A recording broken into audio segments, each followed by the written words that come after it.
But yeah. So maybe you have the issue, not me. Right. So did you you were one of 3 in a squadron of 60 plus men, and you one of 3 females. So did how did any of that post-traumatic stress carry through that too? I know you said the sexual harassment and that you had a boyfriend. Did you report any of it? At my second base, I did report a sexual harassment with the encouragement of a higher-ranking female that was also being sexually harassed by the same male. We both reported, and then we both got in trouble for reporting because in the middle of reporting, it's called the chain of command. So it's like who your boss's boss is boss's bosses changed. So in the middle of the report, the chain of command changed. So not my fault, not her fault. And then when we went back, we got called into like the supervisor's office and got in trouble for not reporting correctly. And the only thing that happened to that man that was touching us inappropriately and saying things inappropriately to us was the other female moved. It was her time to move to a new squadron, so she didn't have to deal with any of this. She reported and then was able to move on. I reported and still had to stay there for another 3 years, working with the same people. How come? And what was the reasoning for that? I know, right? Yeah. No, but what was the reasoning for that?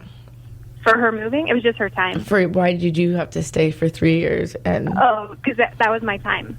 Okay. I was stationed there for 4 years. So after reporting, you had to be stuck in there with the person that you reported on? Yes. And with everybody else that now made fun of me for reporting. And they made that gentleman write a letter to me, an apology letter, and made both of us stand up in front of the squadron, so a room of 50 people, and read this letter stating all the things that he did to me and why he was sorry. So, did he state all the things he did to you? Honestly? He said a lot of the things that he did. It would have taken too long probably for him to state every single thing, but it was mortifying. Like everybody just staring at you while someone is reading what they did to you. Yeah. Yeah. I can imagine that'd be kind of... Yeah, it's like making my eyes water right now even thinking about it. And it was like... Well, humiliating in a way. Not only that, but he's sitting there stating all the stuff he got away with, too, in a way. And then, I treated this girl disrespectfully this time. And you're just sitting there like, and no one did anything. That makes me sad, too. Yeah. But, and then, it just... That right there was my kind of, like, breaking point in the military. And after that, I just... Probably until like the last 3 years, I'm still going to get all teary-eyed about it. I don't stand up for myself. We're here. Because when I stand up for myself, that's what happens. What happens? The whole time I tried to stand up for myself to like change my tampon when I was at my first duty station, I got in trouble. I tried to stand up for myself with this guy that was doing inappropriate things, and I got in trouble. It was like, why stand up for yourself and why report? What'd you learn out of that? I guess that's the military mindset that you were feeling at the time. But and did that change? Yeah. It only changed like 3 years ago, and I've been out of the service since 2006. Wow. What changed it? When did you have that? You're going to say a moment of clarity? Or what happened when you had that moment of clarity and you realized it's okay to stick up for yourself? It's been a long process, and it's still a process for me.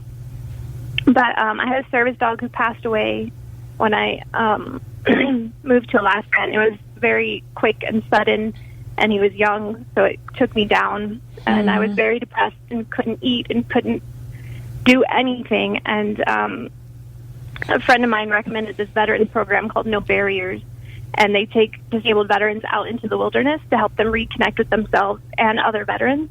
Nice. No barriers? No barriers, yeah. And it was this life-changing moment because I met this guy named Michael, and he was actually one of the first guys I had sent downrange in that first drop. So I got to meet someone that I didn't know if they lived. I didn't know if they had a healthy nice. life. You get to see him, and yeah, and he was okay. I was like, oh, you're alive. Yeah, he's missing some fingers, and he almost died a ton of times. He's a comedian now. That's what he's doing for his healing. He's amazing. Nice. A lot of people use comedy to heal from grief and loss and trauma. But that's he's so funny. Man, and to even point that out, that our soldiers had to, imagine on a daily basis being happy to actually see somebody you just saw last week still alive. The way that, if you just put it like that, it's amazing that, and so it's terrible that we even have to go through any of that as human beings. But not only that, but it's I don't know. Us civilians never have to deal with that, but unless we think I'm gonna take a picture because I might never see you again, and then people are like, stop being so pessimistic. And he's fine. Yeah, exactly. I don't know, but that's what you were trained, and that's how you learned. Yeah. So seeing Michael was like a huge step. Like, oh, if he got like he went to war, not like I did, and got blown up and almost died, and he's happy, and he has a loving wife, and he has this beautiful child now, and like, look at him. Like, if he can do it, you can do it. And that was kind of like my, you dumb, like, get off the couch, like, go live your life. It's huge. That was your moment of clarity? Can you say it? That was my moment of clarity.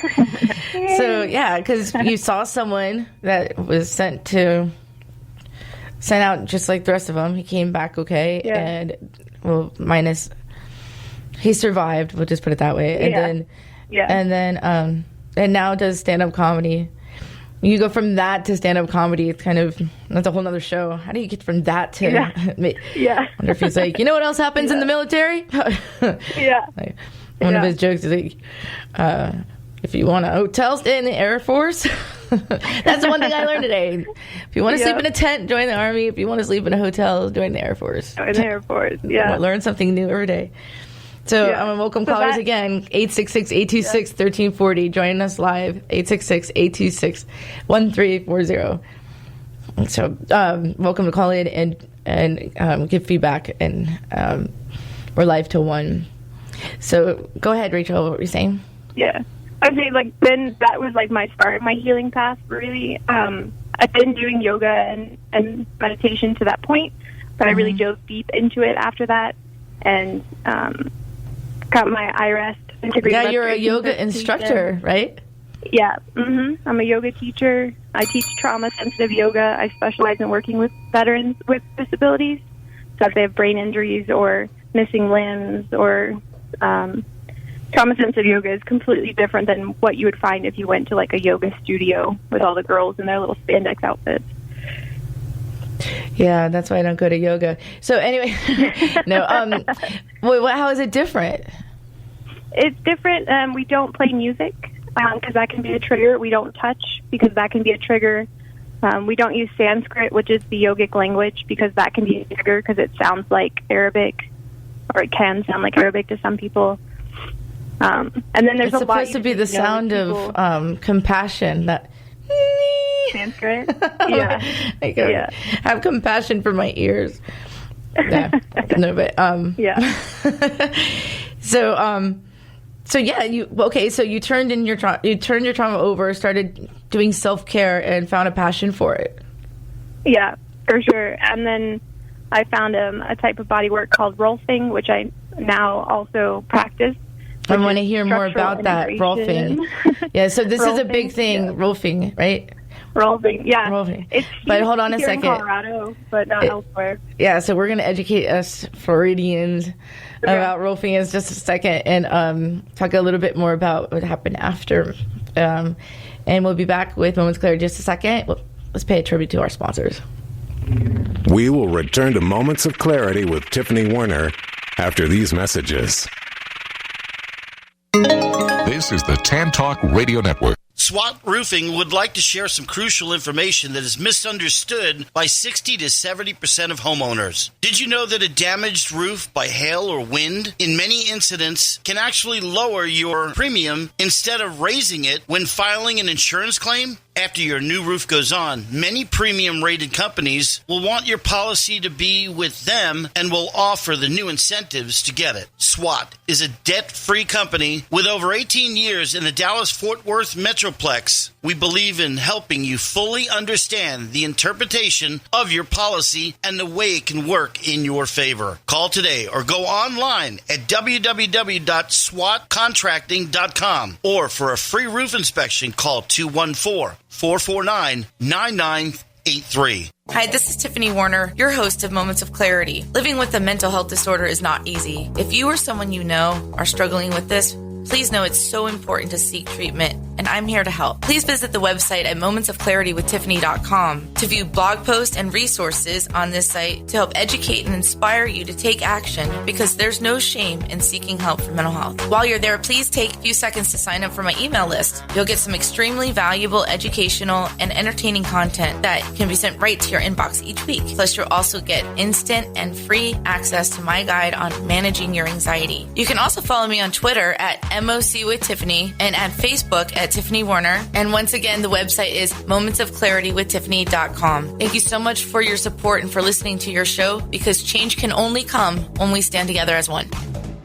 Did you know that your physical health plays a big role in your mental health? Healthy minds and healthy bodies go hand in hand. The problem for many is finding the time and getting the results they want. X-Force Body is perfect for people with busy schedules, with a mission to inspire you to become leaner, stronger, and in the process healthier. X-Force Body coaches will encourage, motivate, and inspire you through every workout, helping you achieve the results you desire. Learn more about X-Force Body at the grand opening of their new location in South Tampa on May 8th from 5 to 7 p.m. For more information, visit www.xforcebody.com.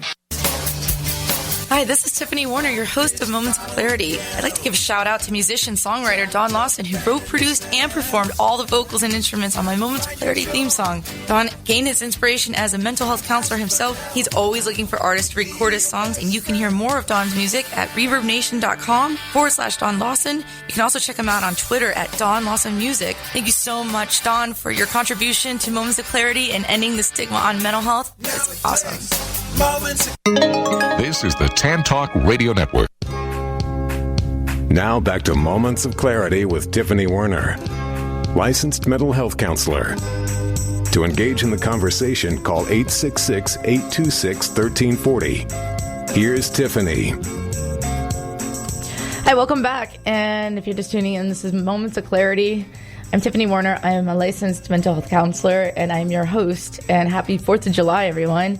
I'm honored to have a disabled female veteran fought in the 9/11 right during it, and in the Air Force, and has witnessed so many things, from having to transfer soldiers that had been injured or killed, and sexual harassment and so forth. And we don't hear it from a female perspective all that much. And I want to welcome back to Moments of Clarity the very courageous and brave Rachel Shri Kristine. Thank you. Happy 4th. Happy 4th. Yeah, so, okay, but the, I forgot what I was going to ask you, but I want to welcome callers. Call in 866-826-1340, 866-826-1340. It's funny, you said I was one of 3 females and among 60 in the squadron of all males. And you have the option of either being a slut, mean person with the B word, and why can't we say that on this air? It's like female dog, or gay. You don't get to be yourself. Why is that? Yeah. Why is that? Or maybe I would just fit into one of those 3, and I could just be myself. Yeah. I'd probably be the middle one. I was myself and was the middle one. Yeah. I put my one line, like, you're not allowed to say my name. So, I mean, okay, so now it's a dumb question, but what did the other 2 put themselves at? Were you the only B? I was. The other two were very promiscuous. Oh, they took the slip. They decided. Yeah. Well, you know, you got to kill time, don't you? I'm just kidding. Yeah, but it made their life